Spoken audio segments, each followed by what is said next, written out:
Welcome to this podcast on Zimbabwe by ICH, the Institute for Continuing History. The Institute is a professional research body that investigates acts of state-sponsored or communal violence which continue to have a major impact on the lives of individuals and nations. This series, The Taste of Poison, Apartheid's Black Ops in Zimbabwe, examines the acts of espionage, assassination, sabotage and subversion conducted by South Africa within the borders of its newly independent northern neighbour during the 1980s. It also looks at the men who pulled the triggers and planted the bombs, as well as the impact of their actions in what was a turbulent and sometimes devastating period for Zimbabwe and the region. For those who are unfamiliar with the places, parties and politicians mentioned in this episode, please see the ICH website, continuinghistory.org, for a primer on 1980s Zimbabwe.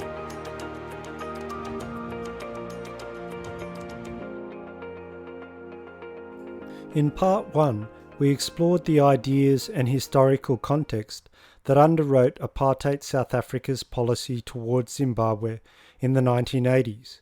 We also looked at some of the organisational structures that were established by the South African Defence Force to conduct cross-border operations, and we investigated the assassination of the ANC representative, Gqabi, by members of Project Barnacle, a unit of the SADF's Special Forces.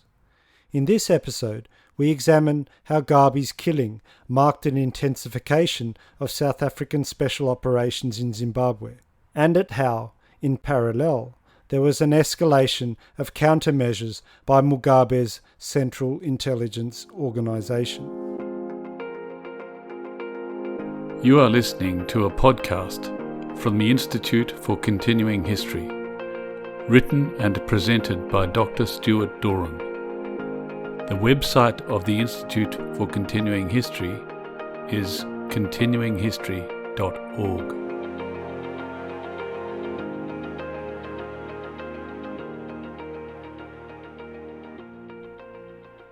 The Zimbabwe government's initial investigations of Gqabi's murder were inconclusive. South African intelligence noted that there were wild rumours circulating within Zanu-PF that Gqabi was killed by his own people. Quote, "Gossip within the party indicates that Gqabi was knocked off by the ANC as a liability which could thus be turned into a propaganda asset." Unquote. But Mugabe and his ministers assumed correctly that this was a South African hit.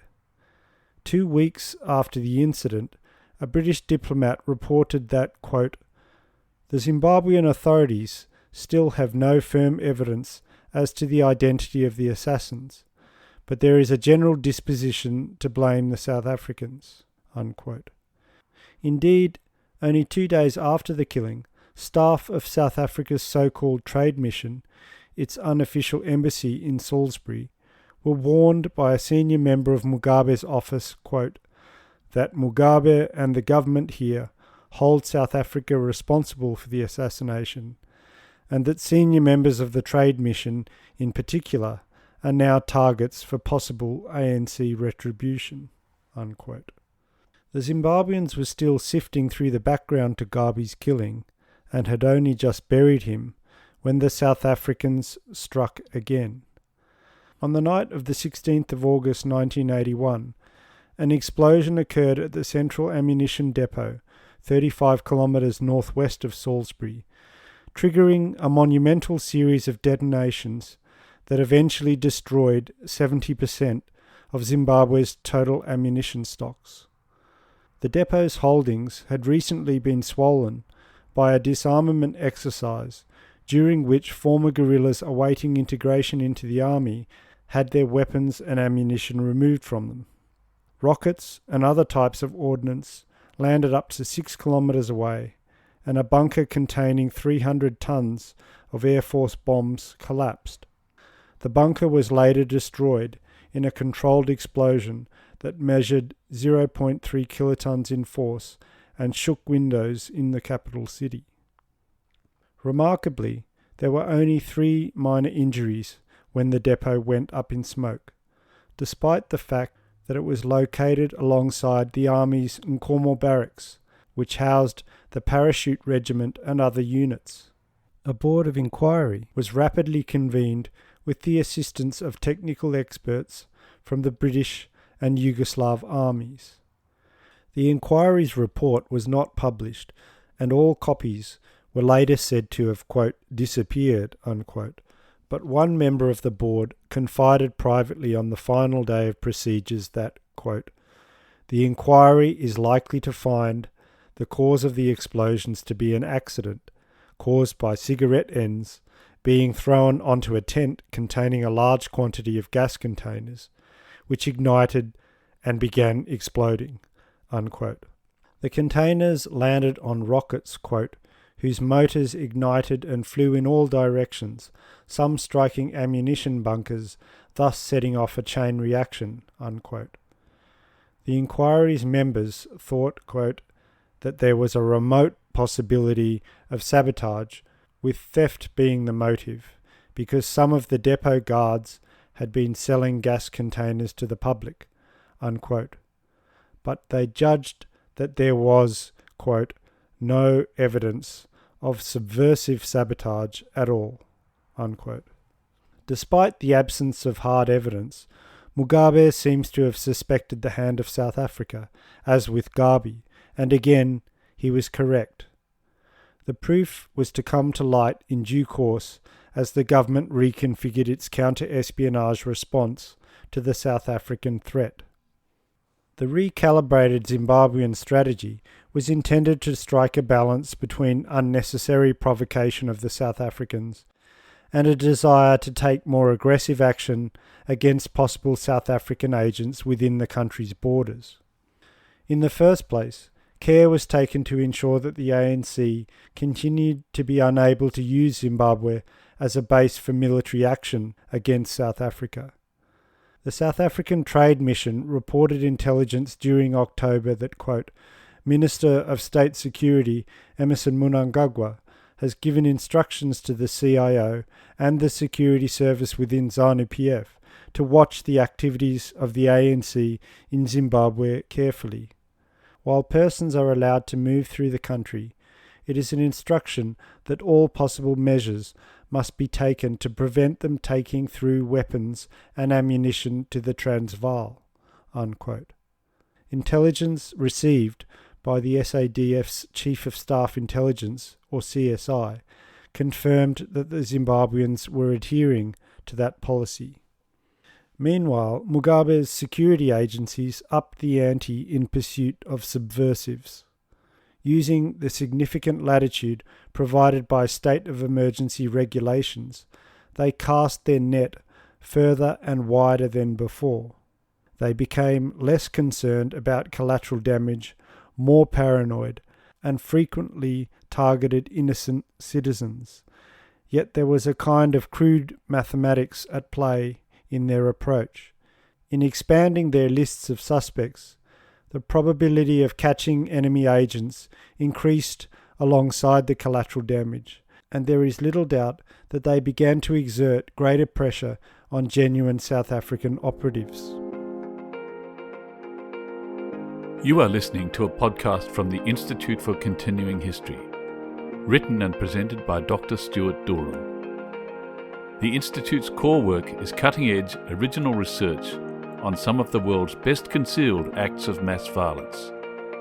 And we also track recent scholarship and debate on major episodes of violence that aren't covered by our own research programs. High-quality educational outputs and groundbreaking investigations take time and require significant expertise and resources. So if you'd like to make a donation to our work, please visit continuinghistory.org. Shortly after Gqabi's death, a circular was sent out by the white Director General of the CIO, instructing senior staff to turn the screws on white ex-Rhodesians who were said to be living in South Africa and working for the SADF. The circular noted that Mnangagwa had, quote, voiced his particular displeasure over former members of the Rhodesian security forces using Zimbabwe passports in their current professional endeavours on behalf of the South African government, endeavours which are clearly directed against the interests of this country, unquote.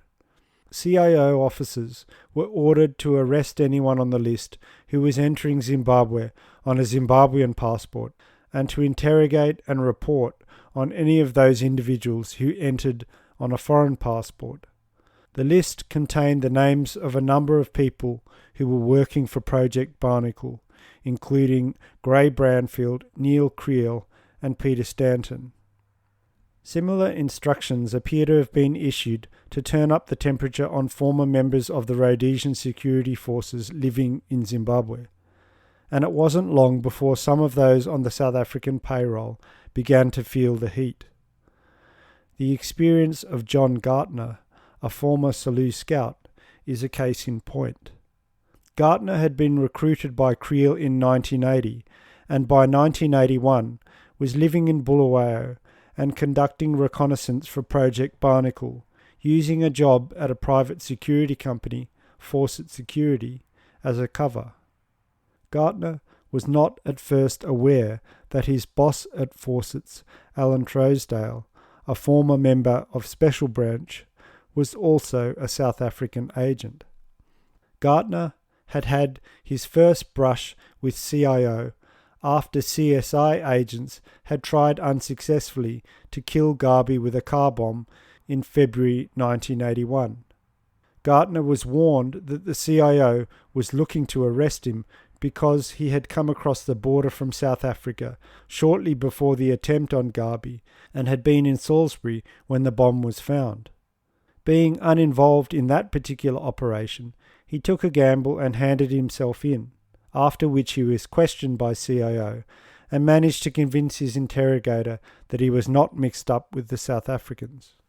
He was less lucky later in the year, after Gqabi had been killed. Tipped off by an informant in CIO that Mnangagwa had issued orders for his arrest, Gartner fled to a safe house at a farm in the Fort Rixon area north of Bulawayo. After a nervous couple of days, he was transported by Branfield and the farmer to an airstrip near Gwanda, where he and his family were picked up in a light plane by Creel and flown below the radar to Messina on the South African border. The culprit in the sabotage of the Nkomo ammunition depot, or at least one of those responsible, was snagged at around the same time. Patrick Gericka, a member of the Zimbabwe Army's Engineering Corps, was arrested after making what was an astonishingly sloppy and amateurish mistake. He had left a document in the drawer of his desk that clearly linked him with SADF's Special Forces, and it was discovered by military police when they conducted a search of his quarters. A top-secret telex to Pretoria from the South African Trade Mission noted that Gericka's arrest was to be kept quiet until his interrogation was complete, but that afterwards the Zimbabwean government intended to hold a public trial at which they were, quote, planning to give maximum publicity to the case, unquote. Both Mugabe and Mnangagwa hinted to the press that headway had been made on the Nkomo sabotage, with the latter saying that the, quote, South African military and underworld individuals, unquote, were implicated. He remarked, quote, that an internal agent acting for an external enemy, unquote, had planted explosive devices at the depot, and added that arrests would be announced soon. To the fury of the Zimbabweans, neither an announcement nor trial took place. Gericka was released from his cell by the investigating officer, Fred Varkavisa, and delivered into the hands of a South African rescue team led by Branfield, after which, like Gartner, he was flown across the border in a light aircraft. Varkavisa, a white former Rhodesian police officer, took the gap to South Africa at the same time, earning notoriety among other whites in the Zimbabwean security services as a traitor and a deserter who had further increased the government's suspicion of white officers. A later account of the incident, based on interviews with Branfield, claimed that Varkavisa was left with no choice because Branfield and his team had captured him, placed an explosive belt around his waist, and forced him to release Gqabi. But another former Rhodesian who worked for the South Africans has since refuted that version of events, saying that Varkavisa was simply offered a lucrative deal by the South Africans and took it. Gqabi's escape may have saved the South Africans the embarrassment of a trial, but it definitively blew the lid on Pretoria's involvement in subversive operations and further increased the intensity of Zimbabwe's counterintelligence efforts. South African sources noted that Mnangagwa was, quote, extremely upset by Gqabi's escape and appeared to have said that whites in the Zimbabwe security services may not conduct investigations of this kind on their own, unquote. Rubbing salt into the wound, it emerged publicly that Gqabi had been one of the police officers assigned to investigate Gqabi's murder, with the press suggesting that other South African agents in the system may have engineered that situation. Mnangagwa met with his humiliated Home Affairs counterpart, Richard Horver, who was responsible for the police, and there were soon indications that the screws would be further ratcheted up on white members of the security forces, both current and former. Speaking in early December, Mugabe said that, quote, we are all Zimbabweans, but some don't share the common sense of belonging.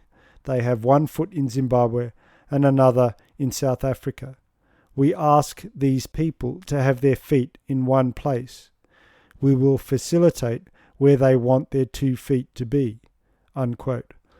The decision makers in Pretoria, never renowned for their political imagination at the best of times, failed to recognise that yet more skullduggery and pressure on the Zimbabweans would not yield the results they wanted and would, in fact, be counterproductive in terms of South African interests as they defined them.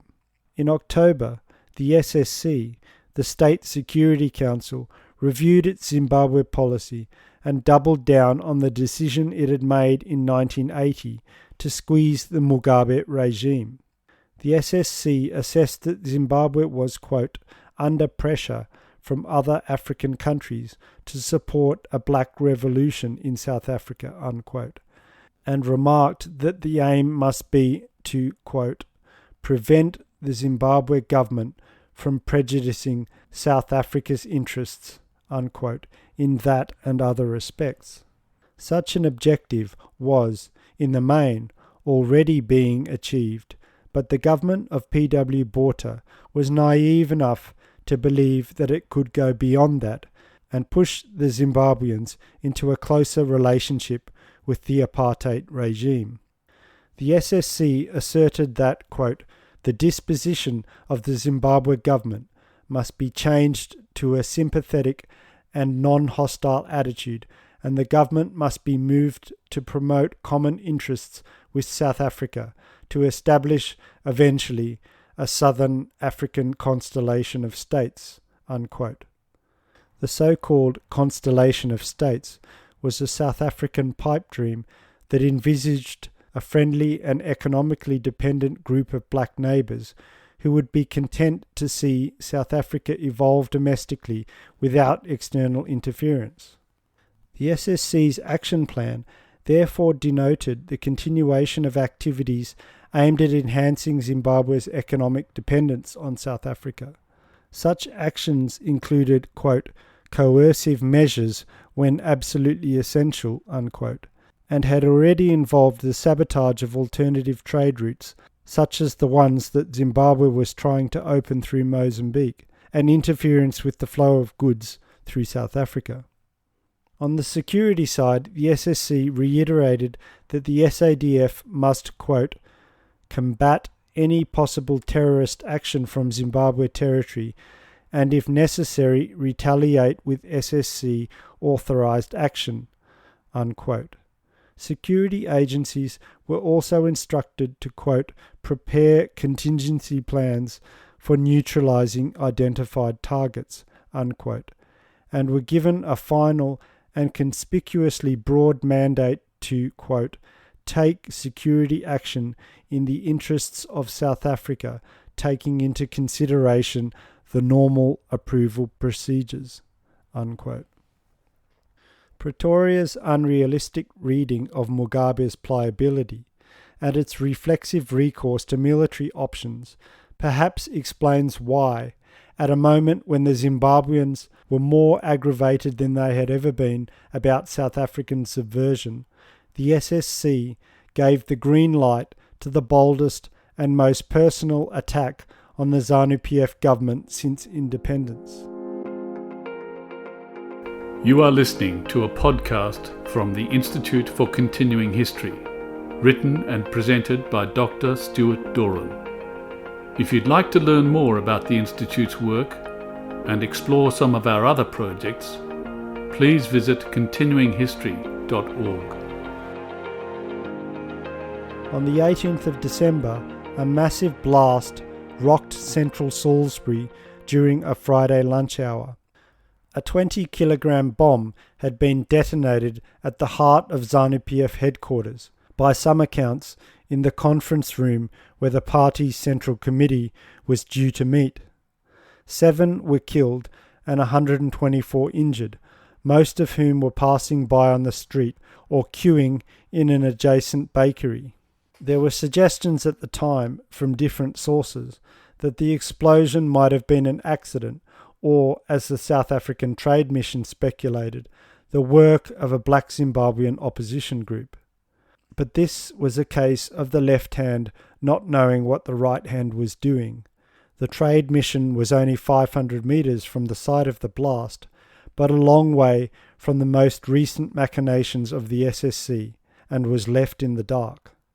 The SADF's Deputy Chief of Staff Intelligence, General Chris Tyrion, has since acknowledged that the attack was a CSI job, intended, quote, to cause as much damage as possible, unquote, though perhaps not to kill senior members of the government, given that the building had emptied out during lunch hour. The precise intention remains a moot point. Mugabe reacted angrily to this latest outrage, not doubting its South African origins given its proximity to the Gqabi and Gqabi incidents. Directing his invective at agents of the South Africans in Zimbabwe, he said that, quote, we don't have to do any witch hunting because the witch in our region is known. South Africa recruits mercenaries for all kinds of stupid acts. The very people we forgave after the war are the ones who take advantage by trying to destabilize our situation and even overthrow the government. We would rather that they were not facilitated anymore by our own forgiveness. We will be telling you soon what actions we have in mind. We're catching up with the criminal elements. There will be regrets sooner or later, unquote.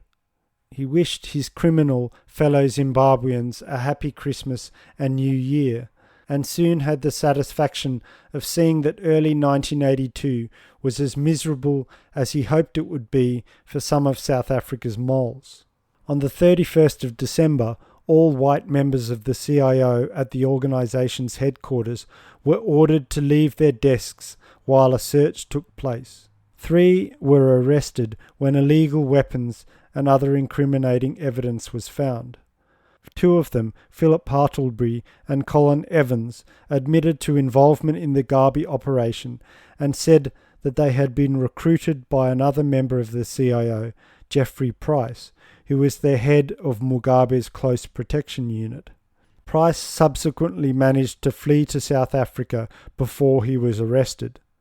Evans was also alleged to have supplied the explosives used to bomb Zanu-PF headquarters, a charge he denied. The South African Trade Mission reported to Pretoria that 13 white members of CIO resigned in the wake of the raid on the headquarters, quote, because of their perception that the black members have started a witch hunt, unquote. A clean-out was also taking place within the police as a consequence of the Vakavisa affair. Home Affairs Minister Horve, doubtless on Mugabe's orders, issued an internal edict that froze promotions for white members of the force until their loyalty to the government had been re-examined, a decision that prompted a large number of whites to resign from the service. In terms of the clandestine arm wrestle between the two countries, these events cost the South Africans more than they did the Zimbabweans. Mugabe and Mnangagwa did not force through a thoroughgoing purge of the CIO. They retained a significant number of older white CIO officers with whom they had worked closely since independence, some of whom were strongly anti-South African and who played a crucial role in the struggle with Pretoria. For the South Africans, however, the decision to keep pushing the envelope had exposed some of the contradictions in their Zimbabwe policy and was eliciting counterproductive effects. Mugabe was not becoming more malleable, but more rigid and combative in the face of pressure, and the Zimbabwean crackdown was beginning to produce a variety of practical problems. Aside from disruption to their espionage networks, the South Africans found that routine dialogue with Zimbabwean counterparts at a bureaucratic level, a process that had been going on behind the scenes since independence, was now under threat. Ironically, the SSC had explicitly identified such cooperation as an ongoing objective, instructing officials, quote, to exploit fully the existing channels of communication in order to expand good relations with Zimbabwe's authorities, unquote. Intelligence liaison with the Zimbabweans was particularly valuable in view of the absence of formal diplomatic ties, enabling direct discussion not only on regular matters such as border control, but also on more sensitive issues such as the activities of ANC guerrillas. The South Africans were slow to point their ship in a different direction as a result of these setbacks, and when they did so in the second half of 1982, the change was more a matter of style than of substance. Many of the fundamental contradictions remained. On ZANU-PF's side, the cruder elements of the counterintelligence strategy were soon to impose their own costs. The successes of 1981 were to be overshadowed by a series of blunders caused by overconfidence, excess aggression and paranoia to the detriment of various Zimbabwean interests.